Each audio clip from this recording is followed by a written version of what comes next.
እሺ ስድስተኛው ጥያቄ if 3x minus 5 is equals to 3 the power of 3x minus 5 is equals to 1 over 9 the power of x is equal, then find the value of x.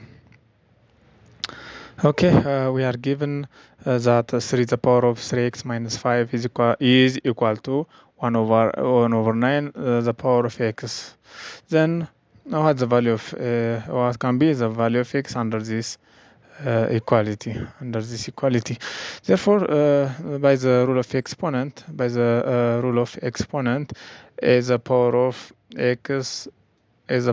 x, okay, for example, a the power of minus x, which is equals to 1 over a the power of x, 1 over a the power of x ማለት ነው። ወይም ደግሞ by reciprocal 1 over a the power of x, which is equals to a the power of minus x. በቃ ስለዚህ ይሄኛው የኤክስፖነንት ሩል ነው ማለት ነው። ስለዚህ በዚህ ኤክስፖነንት ሩል መሰረት 1 over 9 the power of x ምን ይሆናል? 1 over 9 ማለት በራሱ 9 the power of minus 1 ማለት ነው። 9 the power of minus 1 ማለት ነው። በአሁንም minus 1 እና x የ9 ኤክስፖነንት ናቸው። therefore a the power of x the power of y ማለት ምን ማለት ነው? a the power of xy ማለት ነው አይደለ? xy። ስለዚህ ኤክስፖነንቶቹ እርስ በርስ ማባዛት ይቻላል ማለት ነው። ኤክስፖነንቶቹን እርስ በርሳቸው ማባዛት ይቻላል። ስለዚህ ማይነስ ኤክስ እና ማይነስ 1 እና ኤክስ ሲባዙ 9 the power of minus x ይመጣል ማለት ነው። ማይነስ ኤክስ ይመጣል። ስለዚህ by using this rule of exponent what about 3 the power of 3x minus 1? 3 the power of 3x minus 5 this cannot be further reduced. ይሄኛው ተርም ማለት ነው ከዚህ በላይ ምንድነው ሪዲዩስድ መሆን አይችልም። አሁን የኛ ታርጌታችን ወይ ቤዙን ተመሳሳይ ማድረግ ነው ወይም ደግሞ ኤክስፖነንቱን ተመሳሳይ ማድረግ አለብን። ከሁለት አንዱን ኤክስፖነንቱ 3x minus 5 ነው እዚህ ላይ፣ እዚህ ጋር ደግሞ x ነው ያለው ኤክስፖነንቱ ማለት ነው። ስለዚህ ሁለቱ ነገሮች ተመሳሳይ ሊሆኑ አይችሉም። The only option is to find out if the base can be similar. ቤዛችን ተመሳሳይ የሚሆን እንደሆነ ያለንን እድል መሞከር ነው ያለን ነገር አሁን ያለን አማራጭ ማለት ነው። ስለዚህ 9 እና 3 በሆነ መንገድ ይገናኛሉ። 9 ማለት ምን ማለት ነው? which is equals to 3 the power of 2 ማለት ነው። 3 the power of 2 ስለዚህ 9 ቦታ ላይ 3 the power of 2 ስንተካ ቤዛችን እዚህም 3 ይሆነልን ማለት ነው። ስለዚህ ቤዛችን ተመሳሳይ ከሆነልን በኋላ ቤዙ ተመሳሳይ ከሆነ ኤክስፖነንት ላይ የተጻፈው ቫልዩ ተመሳሳይ ይሆናል ማለት ነው። ከዛ ውጭ ተመሳሳይ ካልሆነ ይሄ ሁለቱ ተርም እኩል ሊሆን ስለማይችል ማለት ነው። ስለዚህ ሪራይት ስናደርገው 1 over 9 the power of x ማለት 9 the power of minus 1 ብለናል ታይምስ x therefore ፈርዘር ሪዲዩስ ስናደርግ 9 the power of minus x ይሆናል ማለት ነው። በ9 ማለት ወደ 3 ሪሌት ስናደርገው 3 the power of 2 ብለናል። 3 the power of 2 or 3 the power of 2 ስለዚህ ይሄ ማለት ራሱ 9 ነው። ይሄ ማለት 9 ነው። ምክንያቱም ቤዛችን ተመሳሳይ እንዲሆን ሪዲዩስ እያደረግን ስለሆነ therefore በኤክስፖነንት መልቲፕሊኬሽን ሜተድ ሁለቱም የ3 ኤክስፖነንት ነው፣ ማይነስ ኤክስም የ3 ኤክስፖነንት ነው። ስለዚህ እርስ በርስ ተባዝተው ማይነስ 2x ይሆናሉ ማለት ነው። therefore 1 over 9 the power of x ማለት we can write as 3 the power of minus 2x 3 the power of minus 2x ብለን መጻፍ እንችላለን ማለት ነው። ስለዚህ እስከዚህ ከደረስነ ፋይናሊ ይህንን ኤክስፕሬሽን ወደ የት አመጣ ነው ማለት ነው? ወደዚህኛው ኤክስፕሬሽን ሪዲዩስ አደረግነው ማለት ነው። አሁን ቤዛችን ተመሳሳይ ሆነ። ስለዚህ እንደዚህ አይነት ፕሮብሌሞችን ሶልቭ ለማድረግ ሁለት አማራጭን ያለን፣ አንደኛው ቤዛቸውን ተመሳሳይ ማድረግ፣ ሁለተኛው አማራጭ ደግሞ ኤክስፖነንታቸውን ተመሳሳይ ማድረግ። ኤክስፖነንቱን ተመሳሳይ ካደረግና ቤዛችን ተመሳሳይ መሆኑ ግዴታ ስለሆነ ማለት ነው። ስለዚህ ቤዙ ተመሳሳይ ከሆነ እዚህ ጋር ከላይ ላይ የተጻፉ እነዚህ ኤክስፖነንቶቹ የግዴታ ተመሳሳይ መሆን አለባቸው ማለት ነው። ተመሳሳይ ካልሆኑ ይሄኛው ኢኳል ሳይን እዚህ ጋር አይሰራም። ስለዚህ ኢኳል ሳይን እንዲሰራ የግድ ኤክስፖነንት ላይ ያሉ ቫልዩዎች ተመሳሳይ መሆን አለባቸው። ዛት ኢዝ 3x - 5 እና 3x - 5 እና -2 እኩል መሆን አለባቸው እንደማለት ነው። እኩል መሆን አለባቸው። ስለዚህ ኤክስ ቫልዩን ለመፈለግ ግድ እነዚህን ኢኳል አድርገን ሶልቭ ማድረግ ይጠበቅብናል ማለት ነው። ስለዚህ የኤክስ ቫልዩ 1 ይመጣል። ይሄን ሶልቭ ስናደርግ ኤክስ ቫልዩ 1 ይመጣል ማለት ነው። ይሄ እንግዲህ በዚህ መንገድ ሶልቭ አድርገናል። ኤክስ ኢኳልስ ቱ 1 ኢዝ አንሰር x is equals to 1 is answer if the value of x is different from 1, therefore this value, this equation or this equality cannot hold true. Okay, when you proceed to the next question, what is the value of x when 5 minus 6 over x is equals to x is solved? እንግዲህ ይሄ ኢኩዌሽን ይሄኛው ኢኩዌሽን ምን አይነት ነው? ኢዝ ኢት ሊኒየር ኦር ኳድራቲክ ኦር ኢዝ ኢት ፖሊኖሚያል? ምን አይነት ኢኩዌሽን ነው? እንዲሁ ስናየው አሁን ሊኒየር የሚመስለንም አለ ወይም ደግሞ ዲፋይን ማድረግ የማንችለው የሚመስለንም አለ። ስለዚህ ፒውርሊ ዚስ ኢኩዌሽን ኢዝ ኳድራቲክ ኢኩዌሽን ነው ይሄ ኢኩዌሽን ማለት ነው። እንዴት ካለ ሪራይት እናድርግ። ቦዝ ሳይድ በኤክስ እናባዛ ቦዝ ሳይድ በኤክስ እናባዛ ምን ይመጣል? 5x ማይነስ 6 which is equals to x ስኩዌር ይሆናል ማለት ነው። ቦዝ ሳይድ በኤክስ እናባዛ ኤክስ ስኩዌር። ስለዚህ ይሄ ሪራይት ስናደርገው ኤክስ ስኩዌር ማይነስ 5x ፕላስ 6 which is equals to 0 መጣ ማለት ነው።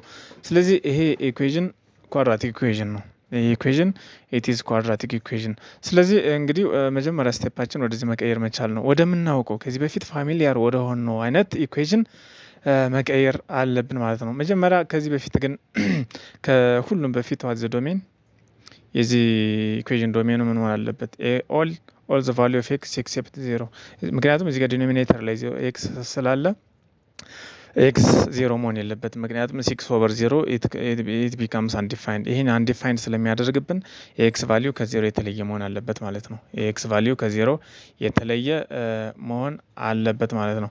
ስለዚህ ኢኩዌሽናችንን ፋይናሊ ኤክስ ስኩዌር ማይነስ 5x ፕላስ 6 ኢዝ ኢኳልስ ቱ 0 ወደሚለው ወደ ኳድራቲክ ኢኩዌሽን ከቀየርን በኋላ we have two options to solve this equation. The first option is by using quadratic formula and the second equation is factorizing the quadratic equation. Quadratic formula ምንድን ነው? x is equals to minus b plus or minus square root of b square minus 4ac the whole over 2a ይመጣል ማለት ነው። 2a። ስለዚህ ይሄ ነው የኤክስ ቫልዩ። ሁለት ሶሉሽን ይኖረዋል። ፕሮባብሊ ሁለት ሶሉሽን የመኖር እድል አለው። ምክንያቱም እዚህ ጋር ኤክስፖነንት ሁለት ስለሆነ ኤክስፖነንት ማክሲመም ወይም ደግሞ ከፍተኛ ኤክስፖነንት ከኤክስፕሬሽን ያለው ማለት probably the maximum number of roots or the maximum number of the values that makes the equation 0 are equal to this exponent ማለት ነው። ስለዚህ አሁን x the power of 3 ምናምን ብሎ የሚሄድ ኢኩዌሽን ካለ ማክሲመም ኦፍ ሶስት ነው ያህል የኤክስ ቫልዩዎች ሊኖሩ ይችላሉ ማለት ነው። ስለዚህ አሁን ከፈለጋችሁ በዚህ ስሩ፣ በዚህ በኳድራቲክ ኢኩዌሽን በኳድራቲክ ፎርሙላ ከፈለጋችሁ ደግሞ ፋክተራይዝ አድርጉ። ስለዚህ የሚቀላችሁን ምረጡ ማለት ነው። በኳድራቲክ ፎርሙላ ስንሰራ ቢ ምንድነው? እዚህ ላይ what is the value of b? እዚህ ጋር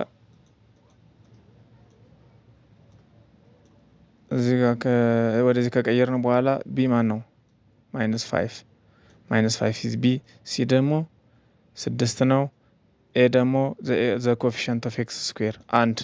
ስለዚህ ቀጥታ እዚህ መተካት ሁለት ቫልዩ እናገኛለን። አንዱ በፕላስ አንዱ ደግሞ በማይነስ ማለት ኢቫሉዌት የሚደረግ ኦኬ። ስለዚህ እዚህ ጋር አንድ አጋጣሚ ሆኖ የተሰራው ሶሉሽኑ በምንድነው? በፋክተራይዜሽን በፋክተር ሜትድ ማለት ነው። ፋክተራይዜሽን እንዴት ነው ፋክተር ያደረግነው? እንዴት ነው ፋክተር ያደረግነው? ኤክስ ስኩዌር ማይነስ 5x ፕላስ 6 ኢዝ ኢኳልስ ቱ 0 ወደሚለው ከቀየርን በኋላ ተደምሮ ማይነስ 5 ተባዝተው ደግሞ 6 የሚሰጡ ቁጥሮች እንፈልጋለን። ማይነስ 5 እና 6 የሚሰጡ ቁጥሮች ሁለት ቫልዩ ኦፍ ኤክስ ሁለት ቁጥሮች እንፈልጋለን። እሺ የሁለት የስድስት ምንድነው ተባዝተው 6 የሚሰጡ ተደምሮ ደግሞ ማይነስ 5 የሚሰጡ ማይነስ 2 እና ማይነስ 3 ናቸው። ሲደመሩ ማይነስ 5 ይሰጣሉ፣ ሲባዙ ደግሞ 6 ይሰጣሉ ማለት ነው። ስለዚህ ማይነስ 5 ኤክስን እንዴት አድርገን መጻፍ እንችላለን? ማይነስ 2 ኤክስ ማይነስ 3 ኤክስ ብለን መጻፍ እንችላለን ማለት ነው። ምክንያቱም ሲደማመሩ ማይነስ 5 ኤክስ ስለሆኑ ምንም የቀየረው ነገር የለም እዚህ ላይ። ከዛ ቀጥሎ ኤክስ ኮመን ስናደርግ ኤክስ ለነዚህ ለሁለቶቹ ኮመን ኤክስ እንውሰድ፣ ለነዚህ ለሁለቶቹ ተርሞች ደግሞ ማይነስ 3 ኮመን እንውሰድ። ለዚህ ኤክስ ኮመን ስንወስድ እዚህ ጋር ኤክስ ስኩዌር ላይ ኤክስ ይቀራል፣ ማይነስ 2 ኤክስ ላይ ደግሞ ማይነስ 2 ይቀራል። ማይነስ 3 ኮመን ስንወስድ እዚህ ላይ ኤክስ ይቀራል፣ ከ6 ደግሞ ማይነስ 2 ይቀራል ማለት ነው። ስለዚህ ይህን አሁንም ፈርዘር ሪአሬንጅ ስናደርግ ወይም ደግሞ ኤክስ ማይነስ 2ን ኮመን ስንወስድ ኤክስ ማይነስ 3 ይቀራል። ዜርፎር ኤክስ ምንና ምን ይሆናል? ቫልዩ 3 እና 2 ይሆናል ማለት ነው። ኤክስ ኢኳልስ ቱ 3 እና 2 ወይም ደግሞ 2 እና 3 ሶሉሽኑ ይሆናል ማለት ነው። ስለዚህ ራሳችሁ በምን ቼክ ታደርጋላችሁ? በፎርሙላ ደግሞ ቼክ አድርጉት። እንግዲህ አሁን የምትሰሩት እናንተ ለእናንተ የሚቀላችሁን ነው፣ በሚቀላችሁ መንገድ ነው ፈተና ላይ የምትሰሩት ማለት ነው። ምክንያቱም የግድ በዚህ ካልሰራው በዚህ ካልቆረጥኩ ካልፈለጥኩ የሚባል ነገር የለም። ምክንያቱም you have to save your time just you have to try the best save for you ቀላሉን መንገድ ትመርጣላችሁ። እሺ ወደ ስምንተኛው ጥያቄ ስንሄድ ምንድነው ይሄ? ስራ ነው እንግዲህ በስራ ወርኪንግ ዴይስ ምናምን እቺ ትንሽ ወሰብሰብ ያለች ጥያቄ ናት፣ ከተለመደው ውጭ ነው። ኤ ካን ዱ ወርክ ኢን 15 days and ቢ ኢን 20 days። ኤ የሆነ ስራ ተሰጥቶታል፣ ያን ስራ በ15 ቀን ይጨርሳል፣ ቢ ደግሞ በ20 ቀን ይጨርሳል ማለት ነው። ስለዚህ ኤ የተሻለ የስራ ፍጥነት አለው፣ ቢ ደግሞ ከኤ አንጻር ትንሽ ዝቅ ያለ ፍጥነት አለው ማለት ነው። if they work on it together for 4 days then the fraction of the work that is left is ሁለቶቹም አንድ ላይ ለ4 ቀን ያህል ቢሰሩ ሁለቶቹም በጋራ ለ4 ቀን ያህል ቢሰሩ ስራውን ይጨርሱታል ወይስ የሚቀረው ስራ አለ? ጥያቄው እንደዛ ነው የሚለው። ስለዚህ ፐርፌክትሊ ይቀራል ስራው፣ የሚቀር ስራ አለ። ምክንያቱም ኤ ምንም እንኳ ቢ ምንም እንኳ እንደ ኤ ባይሰራም እንደ ኤ ቢሰራ ብለን እንኳ ብናስብ እንደ ኤ እኩል ይሰራል እንኳ ብለን ብናስብ ሊጨርስ የሚችለው ስንት ቀን ነው? 7.5 ቀን 7 ቀንና ግማሽ ማለት ነው። 7 ቀንና ግማሽን ይጨርሳል። ምክንያቱም ግማሹን የስራውን ግማሹን ስለሚሰሩ በግማሽ ቀን ከ15ቱ በግማሽ ቀን ይጨርሳሉ በጋራ ሰርተው ማለት ነው። ስለዚህ አትሊስት እዚህ ጋር ቀኑ 4 ነው፣ ከ7.5 በታች ነው። ስለዚህ የሚቀረው ስራ እንዳለ ምንም ጥያቄ የለውም ማለት ነው። የሚቀራቸው ስራ አለ። ስለዚህ ያንን የሚቀራቸውን ስራ አብረን እንስራ ማለት ነው። ስለዚህ ወደ የቀኑ ስንሸነሽን ኤ ለምሳሌ በ15 ቀን ይጨርሳል ካልነ ኤ በአንድ ቀን ምን ያህል ስራ ይሰራል? ፐር ዴይ ማለት ነው። የስራውን ስንተኛውን ይሰራል? 1/15ኛውን ይሰራል ማለት ነው በቀን። በ15 ቀን ይጨርሳል ካልነ በአንድ ቀን የስራውን 1/15ኛ ይሰራል። ቢ ደግሞ በ20 ቀን ነው የሚጨርሰው።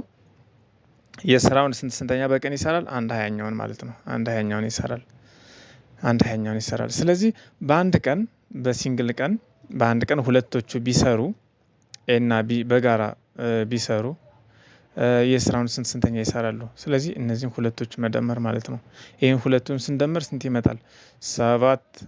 7 60ኛ ይመጣል ማለት ነው። ስለዚህ ሁለቶቹ ኤ እና ቢ በጋራ ቢሰሩ በአንድ ቀን 7/60ኛ የስራውን 7/60ኛን ይሰራሉ ማለት ነው። ምክንያቱም የሁለቱ ድምር ስለሆነ እንግዲህ ኤክስፒሪየንስ ይኖራቸዋል ብዬ አስባለሁ። ስራ በጋራ ሲሰራና ብቻውን ሲሰራ እንዴት እንደሆነ። ስለዚህ 7/60ኛ ነው በአንድ ቀን የሚሰሩት። ለ4 ቀን ቢሰሩ ደግሞ ሲደመር ይህን ስንት ጊዜ መደመር ነው? 4 ጊዜ ሲደመር 7/60ኛ ሲደመር 7 60ኛ 60 የጋራ ነው። 60 የጋራን ስንወስድ የጋራ 60ን ስንወስድ ከላይ ያለው 7 አለ 28 ይሆናል ማለት ነው።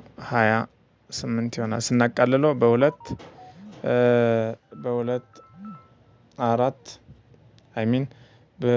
በአራት ይቃለለ በአራት 7 በአራት 15 7 15ኛ ይሆናል ማለት ነው። 7 15ኛ ይሰራል ማለት ነው በአራት ቀን። ስለዚህ በአራት ቀን 7 15ኛውን ከሰሩ ቀሪው ስንት ነው ማለት ነው? ያው 15 ስለሆነ ቶታሉ አንድ ሲቀነስ አንድ የሙሉ ስራ ሲቀነስ ኦቨር 15 አድርገን 8 15ኛ ይመጣል ማለት ነው። 8 15ኛ ይቀራል መልሱ። አንድ ሲቀነስ አጠቃላይ በአራት ቀን የሰሩት ስለዚህ ቀሪው 8 15ኛ የበለጠ ነው የሚቀረው ማለት ነው። በዚህ መንገድ ስሩ። እንግዲህ እንደዚህ አይነት ጥያቄዎችን በተደጋጋሚ የተለያዩ ጥያቄዎችን በዩቲዩብ ቻናላችን እንዲሁም በቲክቶክ ግሩፓችን ስለምንለቅ በደንብ ተለማመዱ። እነዚህ አይነት ጥያቄዎችን ከሌላው ለየት ያሉ ጥያቄዎች ናቸው። በነገር ግን ኮንሴፕቱ ምንም ከባድ አይደለም። ኮንሴፕቱ ከባድ አይደለም። እንግዲህ ዴይ ቱ ዴይ ኤክስፒሪየንሳችሁ ጋር ስትወስዱ የሚከብድ አይደለም ማለት ነው። እሺ 9ኛ ጥያቄ two students appeared at an examination. One of them secured 9 marks more than the other and his marks was 56% of the sum of their marks. The mark obtained by them are እንግዲህ ጥያቄው ምንድነው የሚለው ሁለት ስቱደንቶች አሉ፣ ሁለት ተማሪዎች ለፈተና ተቀምጠዋል። ከሁለት አንዳቸው በ9 ማርክ ይበልጣል አንደኛውን ማለት ነው። አንደኛው ከአንደኛው በ9 ማርክ ይበልጣል። የራሱ የሚበልጠው ልጁ ማርክ ደግሞ ከሁለቶቹ ድምር የሁለቶቹን ድምር 56% ነው። የሁለቶቹን ድምር 56% ነው። ስለዚህ ስኮር ያደረጉት ማርክ ምን ያህል ነው የሚለው። እንግዲህ ጥያቄውን በደንብ ለመረዳት ያህል ኤ እና ቢ የሚባሉ ሁለት ተማሪዎች አሉ። ወይም ደግሞ ኤ እና ቢ የሚባሉ ሁለት ተማሪዎች አሉ። ኤ እና ቢ ኤ ለምሳሌ ኤ ኤክስን ያህል ውጤት ስኮር አድርጓል ብንል ቢ ደግሞ ምን ያህል ነው? በ9 ይበልጠዋል ማለት ነው። በ9 ስለሚበልጠው ኤክስ ፕላስ 9 ይሆናል ማለት ነው። ኤክስ ፕላስ 9 ይሆናል። ነገር ግን ይሄ ኤክስ ፕላስ 9 ምን ያህል ነው ማለት ነው? የሁለቱ ድምር ስንት ነው? የሁለቶቹ ማርክ ድምር 2x ፕላስ 9 ይሆናል። 2x ፕላስ 9 ይሆናል። ስለዚህ የቢ ወይም ደግሞ የተሻለ ማርክ ያለው ልጅ ውጤቱ ምን ያህል ነው? የዚህ የሁለቶቹን ድምር 56% ያህል ነው ማለት ነው። 56 ኦቨር 100 ወደ ፐርሰንቱ እናጠፋው። ስለዚህ 56% ያህል ነው። ስለዚህ ጥያቄው ይሄ ነው። በቃ ጥያቄው ይሄ ነው። እንግዲህ አሁን ኢኩዌት አድርገናል። የመጀመሪያው ልጅ ማርኩ 9 ነው፣ አይሚን ኤክስ ነው። የሁለተኛው ደግሞ ኤክስ ፕላስ 9 ነው። ስለዚህ የሁለቶቹ ልጆች የማርክ ድምር ሲደማመሩ 2x ፕላስ 9 ነው። 2x ፕላስ 9 ነው። ስለዚህ የሁለተኛው ልጅ ወይም የተሻለ ማርክ ያለው ልጅ ውጤቱ ምኑ ጋር እኩል ነው? it is 56% of the total of the mark of the two students። ስለዚህ ይህን ኢቫሉዌት ማድረግ አንደኛው ኢኩዌሽን እናገኛለን ማለት ነው።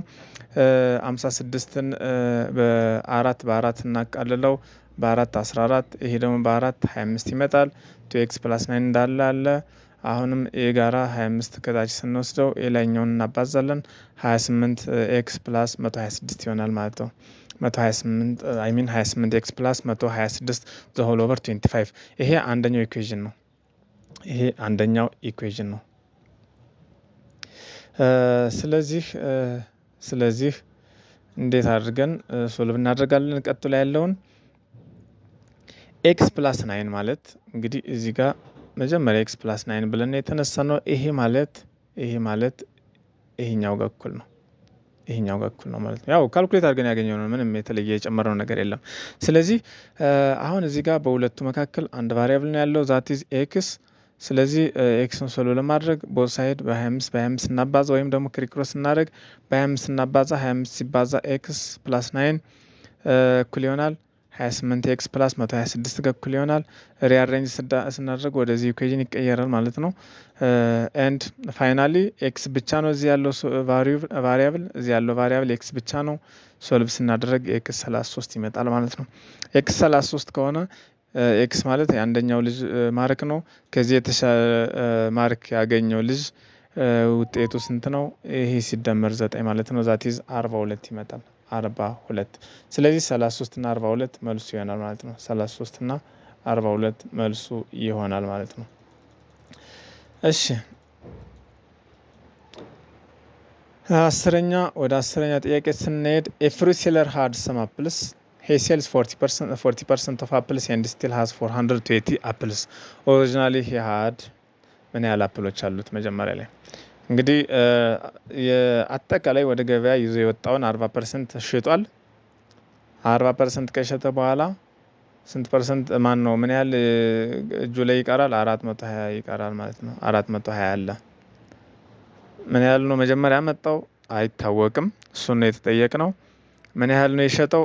40% ነው። የምኑን ነው 40%? መጀመሪያ ይዞ የመጣውን 40% ሽጧል። የቀረው ምን ያህል ነው?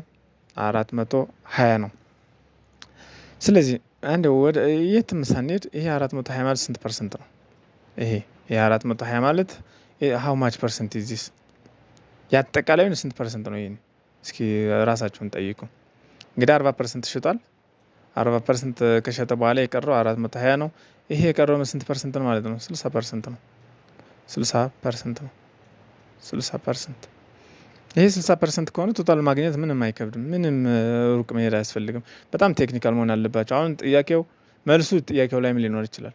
በነገራችን ላይ አፕቲቲዩድ እንደዚህ አይነት ጥያቄዎች ላይ መልሱ ጥያቄው ጋር አብሮም ተቀምጦ ሊሆን ይችላል። ስለዚህ 420 which is equals to የ60% የኤክሱ 60% ነው ካልነ 60% ማለት 0.6 ነው። 0.6 ነው። ስለዚህ ኤክስ ማለት ቶታሉ ነው። therefore በ0.6 እናካፍል፣ both side በ0.6 እናካፍል። therefore x is equals to 700 ይሆናል ማለት ነው ስናካፍለው። ምንም እዚህ ጋር አሁን በሌላ መንገድ ነው አክቹአሊ እዚህ ያሳዩዋችሁ ያሉት። እዚህ ጋር ደግሞ የተሰራው በሌላ መንገድ ነው። ስለዚህ በሁለቱም መንገድ መልሱ ይመጣል። እንግዲህ በጣም የዚህን ያህል ጥያቄው ቀላል ነው ከተረዳችሁ። ተደጋጋሚ መስራት ይጠይቃል። ተደጋጋሚ በዚህ መንገድ የተሰሩ ቪዲዮዎችን ማየትን ይጠይቃል። እሱን ሁሉ ካያችሁ በኋላ ግን ጥያቄው እጅግ በጣም ቀላል ነው። አሁን እዚህ ጋር በቃ መልሱ እዚህ ውስጥ አለ ማለት ነው። 420 ውስጥ 420 60% መሆኑን ብቻ ማሰብ ነው የሚጠበቅባችሁ። ስለዚህ መልሱ 700 ይሆናል። እንግዲህ እዚህ ጋር የተሰራው በምን መንገድ ነው? እዩት ራሳችሁ ማለት ነው። ራሳችሁ እዩት። እሺ the next question, if 20% of A is equals to B, then 20% of B is the same as እስኪ እናዞራችሁ እዩት። የኤ 20% ቢ ከሆነ የቢ 20% ምን ይሆናል? በጣም ቀላል ነው። ይሄም አሁን ኢኩዌሽኑን ማውጣት ነው። እዚህ ጋር ምንድነው ጥያቄ የተሰጠ ምርጫ ላይ በፐርሰንት የተሰጠ ነው። ስለዚህ 20% of B is some number percent of A። ስለዚህ ኤ ጋር ነው ሪሌት የምታደርጉት because ምርጫ ላይ በኤ in terms of A ስለተቀመጠ and there is a probability that there is no any relation between A and B, or there is no solution in the given choices ማለት ነው። ስለዚህ from the problem we can understand that 20% of A ማለት B ነው። ያ ማለት 20 over A or 20 A over 100 B ነው። ይሄን ኢኩዌት ስናደርግ ምን ይመጣል? እንግዲህ 20 over 100 B ማለት ይሄ ነው ማለት ነው። ይሄ ነው። ስለዚህ ይሄን ከፈለጋችሁ አቃልሉ። አንድ ስንት ይመጣ? ይሄ 0 በ0 1/5 ይመጣል ማለት ነው። 1/5 A is equals to 5B 5B ጋር እኩል ነው። A is equals to 5B ጋር እኩል አደረግ ነው ማለት ነው። ይሄ ማለት ራሱ ነው። ይሄ ማለት ይሄ ነው። ምክንያቱም በ20 1 በ20 ደግሞ 5 ይመጣል a over 5 is equals to b ክሮስ ስናደርገው a is equals to 5 b ጋር እኩል ይሆናል ማለት ነው። ስለዚህ ምንድነው የምናደርገው? የተጠየቅነው 20% of b ነው የተባለ 20% of b ነው የተባለ። እሺ ይሄ 4 over እንግዲህ አሁን እዚህ ጋር 20% of b እሺ እናካፍል ወደ both side over 5 over 5 ቴክኒካል ለመሆን ማለት ነው። ይሄን ተው ነው ሲጣፋ ምን ይሆናል? b is equals to b which is equals to a over 5 ማለት ነው። a over 5 መጣ a over 5። እሺ 20% of b ማለት ምን ማለት ነው? 20% of b ማለት 1 over 5 1 over 5 እዚህ ጋር both side 1 over 5 ስንት ይመጣል? ይሄ a over 25 ይመጣል ማለት ነው። ይሄ 1 over 5 ማለት ምን ማለት ነው? 1 over 5 ማለት 20% ማለት ነው። 20% of b 20% of b ማለት ነው which is equals to a over 25 ይመጣል a over 25። ስለዚህ ወደ ፐርሰንት ለመቀየር በመቶ እናባዛ። ይሄ በመቶ ላይኛውን ማለት ነው። a over እንግዲህ አጻጻፊ ግልጽ አይደለም መሰለኝ። እንደገና ልጻፍላችሁ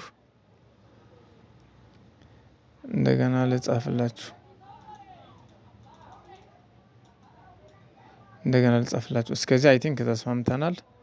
እስከ የት ካላችሁ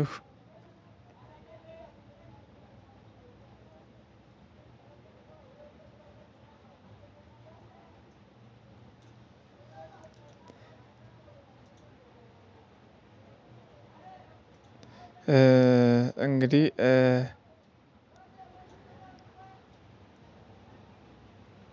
b which is equals to I mean b over 5 is equals to a over 25 ድረስ ተስማምተናል። 25 ድረስ እስከዚህ ከተስማማን b over 5 ማለት ምንድን ነው? 20% ማለት ነው። ምክንያቱም በመቶ አባዙት። ይህን በመቶ ስታባዙ በመቶ ማባዛት ማለት ወደ ፐርሰንት መቀየር ማለት ነው። ስለዚህ በአምስት ስንት ይመጣል? 20 ማለት ነው። ስለዚህ 20% ይሆናል። ስለዚህ ይሄ ማለት 20% of b ነው። b over 5 ማለት 20% of b ነው። 20% of b ነው። ስለዚህ a over 25 ማለት ደግሞ በመቶ ስናባዛ መቶ over 25 of a 100 over 25 ማለት ምንድን ነው? ይሄ 4 ነው ማለት ነው። 4% a ይሆናል። 4% of a። ስለዚህ መልሱ 4% of a ይሆናል ማለት ነው። a ይሆናል። ስለዚህ 20% of b ማለት 4% of a ነው ማለት ነው። ስለዚህ እዚህ ጋር ልዩነቱ ምንድን ነው? በአምስት ማካፈል ነው እንጂ ሌላ ሁሉ ጊቭን ነው ኖርማሊ።